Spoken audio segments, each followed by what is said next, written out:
여러분 안녕하십니까? 샘킴 프리칭 미션입니다. 지난주에 이어서 이삭이 우물판 이야기를 좀 더 하고 마무리를 짓도록 하겠습니다. 그리고 나서 이제 야곱 얘기로 넘어가야 되는데요. 제가 야곱하고 에서하고 다툰 얘기를 안 했어요. 그래서 그거 뭐 야곱 들어가기 전에 그 얘기 좀 뒤로 가서 하는 것도 뭐 괜찮을 것 같습니다. 자, 어쨌거나 계속해서 이삭이 우물판 이야기를 좀 해보실까요? 여러분 그 저 세옹지마라는 얘기 아시죠? 그 중국 고전인 그 회남자에서 온 고사성어인데요. 뭐 이야기는 설명 안 해도 될 것 같아요. 이런 흡사한 일이 이것과 흡사한 일이 이삭에게도 생겼습니다. 샘을 찾았으니까 얼마나 기뻤겠어요. 샘을 팠는데 샘물이 막 나오니까. 근데 이제 그 금방 그럴 사람들이 몰려와서 우물을 찾아요. 우물을 뺏어요. 그 뭐 레이더라도 설치를 해놓은 건지 그냥 뭐 우물을 찾으면 와서 시비를 걸고 이제 우물을 뺏어가죠. 자, 이상이 어떻게 반응했습니까? 처음 그 뺏긴 우물 이름을 다툼, 에색이라고 그렇게 짓고는 줘버려요. 두 번째도 또 같은 일을 당했는데 이게 참기가 참 어려웠을 거예요. 그런데 그 뭐 이삭은 그 우물에다가 대적, 쉿나, 쉿나가 아니라 쉿나네. 시트나라는 이름을 주고서 그거를 이제 그럴 사람들에게 넘겨주고 맙니다. 뭐 이삭이 군자여서 그랬을까요? 그 두 번째 우물 이름에 담겨 있는 그 속내를 좀 살펴보면 두 번째 이름이 굉장히 특이해요. 여러분들 그거 어떻게 생각하시는지 모르겠는데 이 시트나는 히브리어 어근이 STN입니다. STN 그러면 여러분 뭐가 생각이 나시나요? 사탄과 동일해요. 사탄에서 온 단어예요. 그러니까 뭐 단어가 고유명사니까 우리말로는 그 음력해가지고 그냥 쓰나라고 옮겼지만은 실제로는 사탄이라고 하는 말이 그 안에 담겨 있는 것을 이제 볼 수가 있죠. 그래서 이삭이 우물을 향해서 사탄이라고 부른 거는 어떤 의미가 있어요. 우리도 이제 가끔 사람들이 힘들게 하면 야 그 사탄이 와가지고 참 뭐 이런 짓을 나한테 하느냐 그 정말 사탄이네 마귀네 이런 푸념을 할 때가 있지 않습니까? 뭐 저도 뭐 그런 표현을 쓸 때가 있는데 제가 옛날에 목회할 때 교인 한 사람이 잘 믿는 집사님이었는데 남편이 싸움하다가 자기 보고 사탄이라고 그랬다고 굉장히 오랫동안 삐져 있어서 아주 혼났어요. 그거 뭐 삼자가 거기 낄 수도 없고 그래서 하여튼 그 남자 집사님이 하여튼 애먹었던 그런 기억이 나는데요. 자, 그런 의미로 생각하면 될 것 같습니다. 흥미로운 것은 사탄이 구약사 사탄이 참소하고 대적하는 그런 존재인데 이 사탄이 대대니까 이삭은 그냥 그 사탄 자체를 거기서 버리고 말았어요. 그럴 사람과 다투지를 않았습니다. 이건 또 뭡니까? 그는 뭐 배알도 없는 사내였습니까? 그 싸움하는 것이 남의 땅에서 싸움하는 것이니까 중과부적이었다 그러면 침이라도 뱉고 그것을 떠났어야 되는데 그는 꾸역꾸역 그곳에서 우물을 하나 더 팝니다. 그리고 세 번째 우물마저 그랄 사람들에게 넘겨주고는 그때서야 그랄을 그러니까 뭐 자의적으로 넘겨준 거예요. 뺏은 게 아니라 세 번째는 그때서야 그랄을 떠나서 부엘쉐바로 가는 것을 볼 수가 있습니다. 이삭에게 있어서 저는 이제 그렇게 생각해요. 이삭에게 있어서 이삭의 상대는 그랄 사람들이 아니었던 것 같습니다. 그가 마주봤던 상대는 자기 인생이었고 또한 하나님이었어요. 무엇보다도 자기 자신의 삶에 하나님이 계신지 그것을 확인하고 싶었다고 저는 생각합니다. 3세번이라고 해야 될지 뭐 세 번째로 판 땅에서도 우물이 나오니까 그 확신을 가지고 그라를 떠나서 부엘쉐바로 제가 가봤는데 굉장히 척박하거든요. 사막이에요, 사막. 근데 이제 그리로 갔는데 뭐 척박한 곳에서 척박한 곳으로 옮긴 건데 그 이제 확신이 있으니까 간 거죠. 하나님이 나와 함께 계시는구나. 우리가 인생 위기를 맞을 때가 있는데요. 어떤 사람이 이 위기 앞에서도 내적인 평화와 안정을 유지할 수 있겠습니까? 이게 쉬운 건 아닌데 제가 생각할 때는 하나님이 나와 함께 계신다고 믿는 사람만, 확신하는 사람만이 그렇게 할 수 있다고 생각합니다. 여러분 저 어떤 사람이 아프리카나 뭐 어디나 가도 내밀기만 하면 당장 100만 불을 그냥 내주는 신용카드를 가지고 있다고 합시다. 그러면 세상 어디를 가더라도 뭐 무서울 것이 없지 않겠어요? 하나님은 돈도 아니고 신용카드도 아니시지만 저는 그 위에 계신 분이라고 믿습니다. 그러니까 우리가 그분을 신뢰하는 것이 마땅하죠. 많은 사람들이 인생을 살면서 받을 복의 결과만 생각합니다. 그런데 정작 중요한 것은 그분을 향한 믿음이에요. 믿음이 있어야 그런 복이 주어지는 거죠. 이런 믿음을 실천하는 것이 중요한 것이죠. 이삭은 순양에 이어서 초보 농사꾼으로서 백배 수확도 경험하고요. 와디에서 나올 수 없는 물까지도 체험합니다. 근데 믿는 대로 했더니 그렇게 된 것을 볼 수가 있는 거죠. 이삭과 같은 어떤 그런 믿음과 신앙을 가진 사람만이 세 번씩 우물을 팔 수 있습니다. 만일 우물을 두 개를 팠는데 다 잃어버렸다. 그러면 세 번째를 파야 되겠죠. 세 번째를 묵묵히 파면 되는 게, 그것이 바로 이삭의 믿음이고 신앙입니다. 신앙의 법칙이라는 게 그렇습니다. 우리가 포기하면 하나님도 포기하시는데요.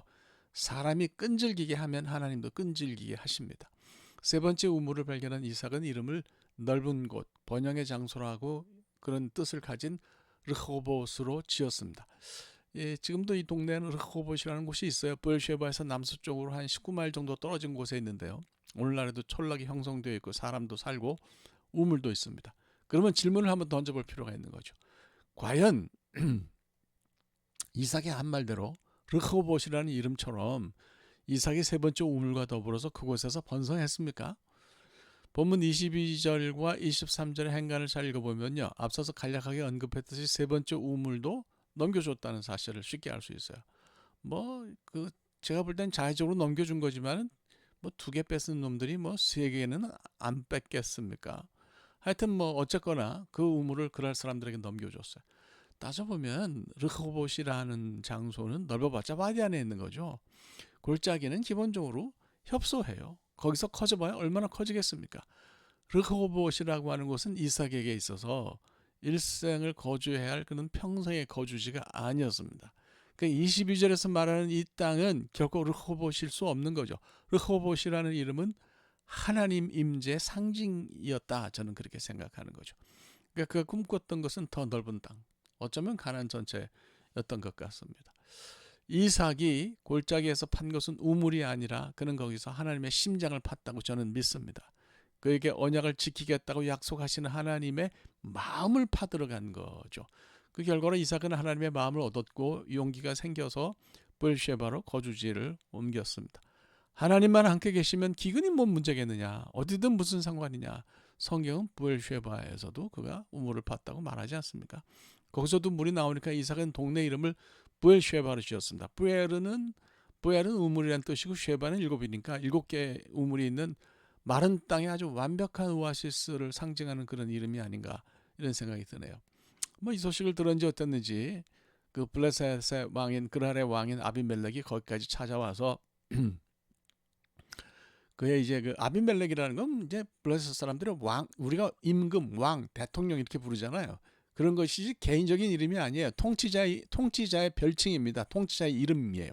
그래서 아비멜렉은 항상 아비멜렉이죠. 사람은 달라져도 아비멜렉이에요. 그러니까 그 아브라함 때 생겼던 일과 똑같은 어떤 그런 계약을 맺는데 그랄검인가 이삭 상호 간에 불가침 조약이 맺어진 것을 볼 수 있습니다. 내쫓을 때는 언제고 쫓아와서 조약을 맺자는 이유가 뭔지, 그걸 이제 이삭이 물어봐요. 당신 난 내쫓을 때는 언제고 이제 와서 조약을 맺자 그러냐. 그러니까 아비멜렉이 분명하게 대답합니다. 28절에 하나님이 너와 함께 계심을 우리가 분명히 보았다. 이삭이 찾던 그것, 그가 발견한 그것을 아비멜렉도 봤다. 이렇게 말할 수 있는 거죠. 살다 보면은 우리가 와디로 거주지를 옮겨야 할 때가 있습니다. 나름 잘 믿고 성실하게 신앙생활을 하고 하나님도 사랑하는데 인생이 꼬여서 그런 상황이 될 수가 있어요. 그런 사람들 많이 봐요. 그러면 이제 포기하고 싶은 생각도 드는데 그때 이삭이 이제 우리한테 말을 걸어오는 거죠. 야, 나도 그랬어. 그 짧은 한마디가 우리의 심장을 건드리지 않습니까? 다른 사람은 몰라도 그랄 골짜기 같은 곳에 가서 미친 사람으로 우리가 산 적이 있나요? 그렇게 산 적이 있던 이삭의 한 말이라면 들어볼 만한 거죠. 그에게 조금 더 시간을 주니까 말이 이어지는 거죠. 야, 장소나 여건이 문제가 아니더라. 내 심장 속에 하나님이 살아계시는가 하는 것이 중요해요. 근데 우리는 이제 어려움이 다가오면 그 어려움 자체가 먼저 눈에 들어오죠. 하나님은 그저 멀찍이 저렇게 서 계시는 것처럼 보입니다. 그냥 우리가 고개를 숙여서 아는 체를 할 뿐이지 우리가 그분에게 뭔가 구체적으로 이야기한 게 별로 없어요. 그런 경험이 별로 없어요. 와디에서 우물을 파서 농사를 지어야 하는 그런 이삭의 심정이 어떻겠습니까? 농사의 달인도 아니고 우물을 파는 전문가도 아니지 않았습니까? 그런 이삭에게 인터뷰를 다시 한번 청하죠. 그때의 그의 마음이 어떤지 묻고 싶어요. 이삭은 지나가듯이 한마디를 더 얹어요. 하나님만 삶에 계시면 어디든지 상관없어. 그래서 일어나서 가버리네요. 하긴 뭐 중요한 것은 이삭에게 든 말이 아니겠습니까? 오늘 우리가 와디 앞에 서 있다고 하면 거기서 무엇을 봐야 되겠습니까? 그러고 보니까 아까부터 저 골짜기 모래밭 너머에 하나님 서 계시는 것이 보이죠? 자세히 보니까 그분의 손짓도 이렇게 하세요. 내가 왜 지금껏 그분과 말씀을 나누지 않고 있었을까? 여러분, 우리가 할 일은 모래밭을 건너서 하나님에게 이제 가까이 다가서는 것입니다. 가까이 다가서는 여러분들이 되시기를 바랍니다. 기도합시다. 하나님, 이삭은 우물을 파는 족족 그럴 사람들에게 뺏겼습니다. 두 번째 이름을 사탄이라고까지 지으면서 그것을 놔버리고 하나님만 그의 삶에 함께 계시면 어떤 사탄이 그를 괴롭히더라도 상관이 없다고 그는 믿었습니다.